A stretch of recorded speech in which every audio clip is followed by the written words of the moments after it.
This is West Virginia, that little funky shaped state sandwiched between Pennsylvania, Virginia, and Ohio. We're not known to many, but what we are known for tends to be on the bad side. As a matter of fact, Huntington, West Virginia was recently named the most depressed and obese city in America. Then, on the other side of the state, we have this little city called Morgantown, home to the Mountaineers, West Virginia's pride and joy. But I didn't grow up knowing these things. I didn't grow up knowing that my state is one of the sickest states in America, and I didn't grow up knowing anything about the Mountaineers. The West Virginia I grew up with was a state of boundless nature. I grew up with forests so thick, as soon as you entered them, you felt like you were in a whole nother world. And your imagination could run even faster than you did. I grew up in a place where you could climb the very tallest tree to the very tippy top, and all you would see still was green. I grew up where nature is your playground, and you could run as free and wild as it did. I grew up where creeks were your pools, and you could spend hours and hours catching tadpoles and minnows, or just letting the ice-cold spring water rush over your feet. I grew up with nature in such abundance that I just took it for granted.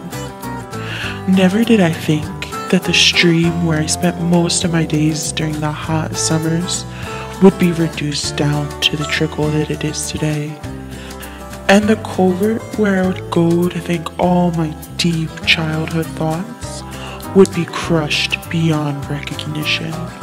That's not the only thing that's changed. My entire county is now unrecognizable. A place that used to be covered from head to toe in forest and fields is now just one big pit of mud and replanted grass. Huge paths are cut through the forest to make way for pipelines. The trees, a lot of times, just lay there by the side. And mountains are nearly leveled in order to make way for this progress that is fracking. The truck traffic from building these wells has beaten these roads down to where they're barely passable. In nearly every road you travel down, you see signs of this progress throughout the county. From the handmade signs of the locals begging these companies to just be a little bit more courteous, to the flat-out destruction of what once was our county's greatest attribute. The Doddridge County that I grew up with no longer exists.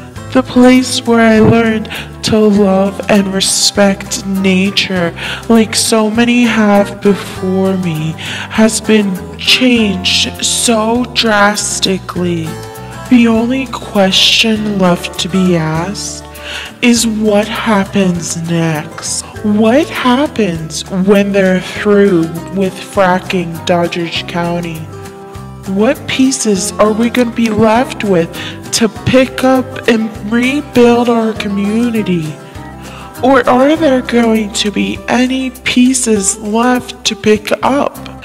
This is the face of fracking, and this is what you live in when you live in Doddridge Fracking County.